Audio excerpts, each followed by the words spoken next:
Update Sneak Peek 1 brings a new Goblin Builder event where you can have an extra builder in the home village. Yes, 7 builders are available, and you can also start an extra upgrade within your laboratory. We also have other quality of life changes for the home village and a brand new clan capital district. Being that goblins are the theme of this sneak peek, the new clan capital district is called Goblin Mines, and this will be first unlocked once you upgrade to Capital Hall level 9. The district includes a new defense, the Goblin Thrower, which I'm going to explain all about, alongside the Spear Trap. There is also 3 new buildings, which will be thoroughly explained in tomorrow's sneak peek, so be sure to subscribe in order to see that. The Goblin Mines has a new terrain in order to design your village, in specific the Goblin Mines themselves. Let's explain the Goblin Thrower, because this is a unique defense. It goes to a maximum of level 4. You do have to upgrade your Capital Hall to level 10 for levels 3 and 4, and all of these stats for each level is obviously displayed on your screen. But what exactly does it do? Well, the Goblin Thrower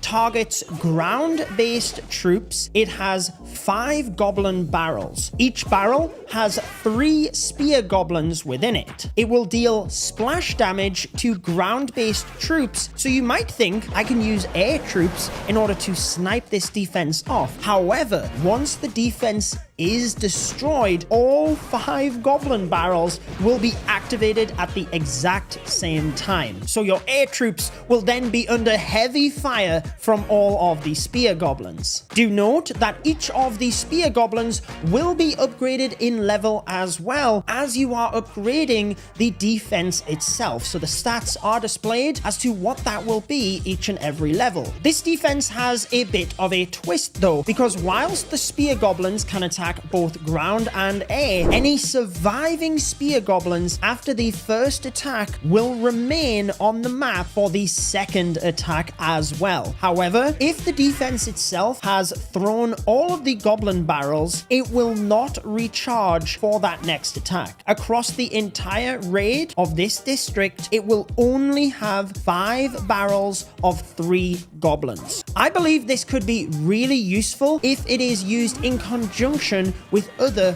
high damage defenses, specifically ones that have a lot of HP. Because whilst the defense itself does not deal too much damage, the spear goblins are really going to cause distraction so that the other major defenses can deal a lot of damage whilst your troops are trying to take down the spear goblins. Also, a word of warning, the spear goblins are not tied to the defense, so once they are thrown onto the map, they will run anywhere in order to track down your troops. The other new defense is a trap, the Spear Trap. This also has 4 different levels. Just like the Goblin Thrower, you will have multiple of these in order to spread around your base. I think it will be interesting to see whether we can use all of these together, because they have quite a large trigger radius, 10 tiles to be exact, but it does require 8 housing space in order to trigger. So a singular raged barbarian is not going to activate this. However, a group of sneaky archers would. And I think this is partially what the trap is designed to do. Maybe when you have a heavy defense, you could put these traps close to it, so if someone does get in range and try and take it out with the sneaky archers, these could activate and help take them down. But I could also see them being quite frustrating, just spread across the map and activating at various parts of the attack. Before we move to the home village stuff, there are a couple of other clan capital changes. Base links are coming. Definitely going to be helpful in improving your defenses. The storage cap of capital gold is increased to 35. You're not going to have to, after 4 or 5 raid attacks, spend your capital gold so that you keep capping out. The rest are on the screen, but the other noticeable one would be the jump spell being reduced to 1 housing space. Across to the home village then, we do have the Goblin Builder event, but we have a change to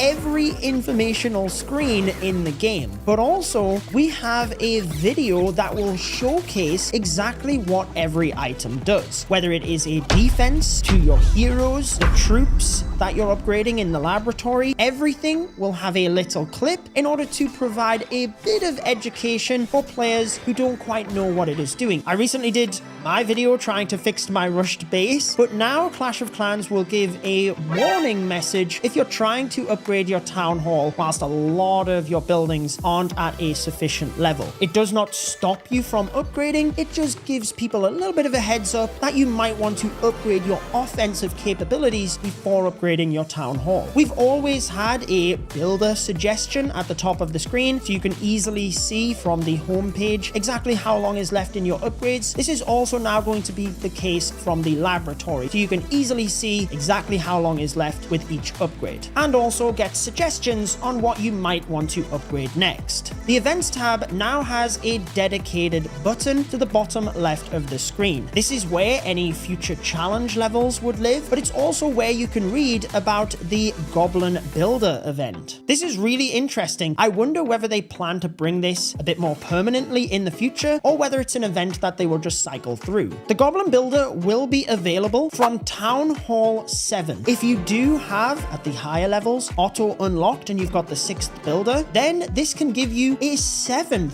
builder. However, even if you don't have auto, if you have 5 builders, you can still use the Goblin Builder. You could not use it if you didn't have all 5 builders though. In the case that you do have all of the builders, you can visit the Goblin Builder. It is located over by the trader shop, and you will get a little tutorial at first just explaining exactly how you can use this feature, but essentially if you pay the Goblin a little bit of gems, he will act as a builder. A couple of things here: the resources for the upgrade is still needed, but the gems required to hire the Goblin Builder is purely based on the time of the upgrade. So the longer the upgrade, the more gems it will be. Boosts from the gold pass in terms of faster upgrades will apply to the Goblin Builder, but if you do happen to cancel an upgrade, then you will be refunded 50% of the resources, just as you would in any other cancellation, but you would not receive the gems back. Obviously, the event is a limited time one. However, if the Goblin Builder is upgrading something when the event runs out, that upgrade will continue to finish. It's just you can't use the Goblin Builder after that. The Goblin Researcher works exactly the same, just in the laboratory. If you already have an upgrade researching, you can pay gems in order to have 2 upgrading at the same time. Exactly the same rules I explained from the Goblin Builder will take place with the Goblin Researcher as well.